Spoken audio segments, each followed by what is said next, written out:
Friends, in the recent days in Canada, 3 different 50 feet tall statues of Hanuman, Lord Rama, and Lord Shiva were installed in 3 different temples around the city of Brampton. And of course, the Hindus are very proud of it. Then I also heard of a plan to install a massive 155 feet tall statue of Murugan in the state of North Carolina in USA, which is going to be taller than the Statue of Liberty. Well, the whole Hindu identity nowadays seems to revolve around these statues. However, the Vedas tell a different story about idol worship. Yajurveda states that not just the pratimasti, which means it is not permitted to make an idol of God. And Garuda Purana states that God is neither in wood, nor in stone, nor an idol made of clay. Then Srimad Bhagavat Mahapuran adds that idols made of clay, stone, etc. are not God. If it is so, who is God? The Yajurveda states that God is the light that resides everywhere. God has no idol. His name itself is great. Well, then how about nature worship?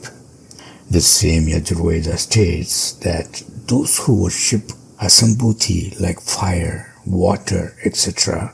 sink in the depth of darkness.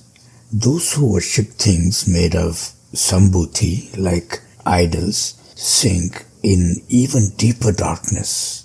Then why are the Hindus so much into idol worship these days? Well, these all come down to the story I've been telling all along. After the deluge of Noah, which destroyed the entire earth, known as Manu's Mahajala Pralay in Hinduism, Noah's son Shem, whom the Indians know as King Bharat, ruled ancient India.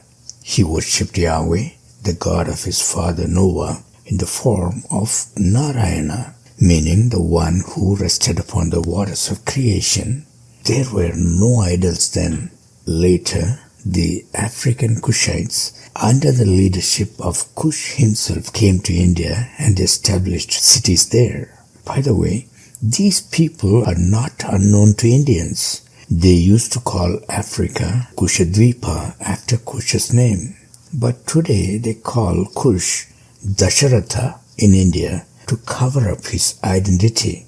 In fact, Dasharatha is not a name at all.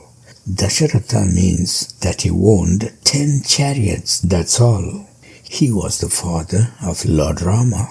The city he established was Koshala, which means Kush-sala, and Rama's son also bore his grandpa's name, Kush. One can see these all clearly.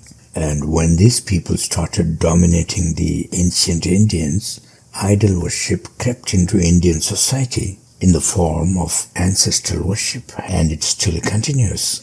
That's what we see in these tall statues, friends. Thanks for watching.